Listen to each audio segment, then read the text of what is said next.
याच्या रिलेटेड असतात तुम्हाला असतात इलेक्ट्रॉनिक्स. त्याच्यानंतर काही मुलांना इंटरेस्ट असतो wiring, fitting, mixer repairing, grinder repairing, परत फ्रीज रिपेअरिंग. याच्यामध्ये इलेक्ट्रिकल, काही मुलांना इलेक्ट्रिकलमध्ये इंटरेस्ट असतो. तसंच काही मुलांना इंटरेस्ट असतो वेल्डिंग मशीन, म्हणजे काय मोठे मोठे शेड वगैरे बांधणं किंवा तुम्ही नांगर, ट्रॉली, हे जे काही वेल्डिंग वगैरे असतं, वेल्डिंग रिलेटेड असतं, त्याच्यामध्ये मेकॅनिकलमध्ये इंटरेस्ट असतो.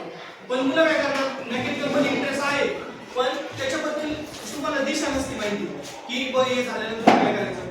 काही मुलांना कसं राहतं, 10वीपर्यंत शिकवलं, घरच्यांची परिस्थिती नाही, घरचे काही शिकवत नाही, काही मुलांना वडील नसतात किंवा घरात कोणी नसतं, म्हणून मुलं काय करतात 10वीच्या नंतर शाळा सोडून देतात, कॉलेज करत नाही.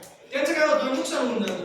पण मग काही मुलं काय करतात, MCVC सारख्या किंवा ITI सारख्या किंवा मेकॅनिकल डिप्लोमा सारख्या टेक्निकल विभागामध्ये ऍडमिशन घेतात. मग आता आमच्याकडे बरेचसे मुलं आहे, काय होतात 10वीला इंटरेस्ट नाही पण मग तरी पण त्यांना सांगितलं की तुम्ही 11वीला ऍडमिशन घ्या, मेकॅनिकल, इलेक्ट्रिकल, इलेक्ट्रॉनिक्स न घ्या. मग ते काय करतात, इलेक्ट्रिकलला गेले, वायरिंग, फिटिंग, लाईट वगैरे ते शिकून जातात. इलेक्ट्रॉनिक्सला गेले, ते डिस्प्ले बद्दल काय असं माहिती असते ती इलेक्ट्रॉनिक्स माहिती ती तुम्ही शिकून जातात. PCB वगैरे, तुम्ही PCB बघितलेला आहे का?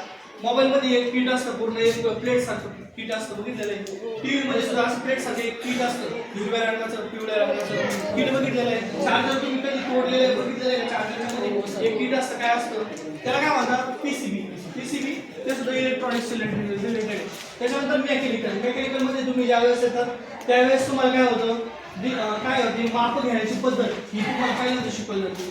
ज्यावेळेस 11वीला तुम्ही ऍडमिशन घेतात त्यावेळेस तुम्हाला काय झालं, अशी लोखंडी प्लेट दिली जाते आणि तुम्हाला सांगतो मी की तुम्ही 50 बाय 50 चा तुम्ही हा स्क्वेअर तयार करा.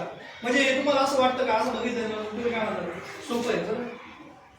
तुम्हाला काय वाटतं, हे तुम्हाला म्हटलं 5-5 सेंटीमीटरच्या या चारी बाजू आली पाहिजे,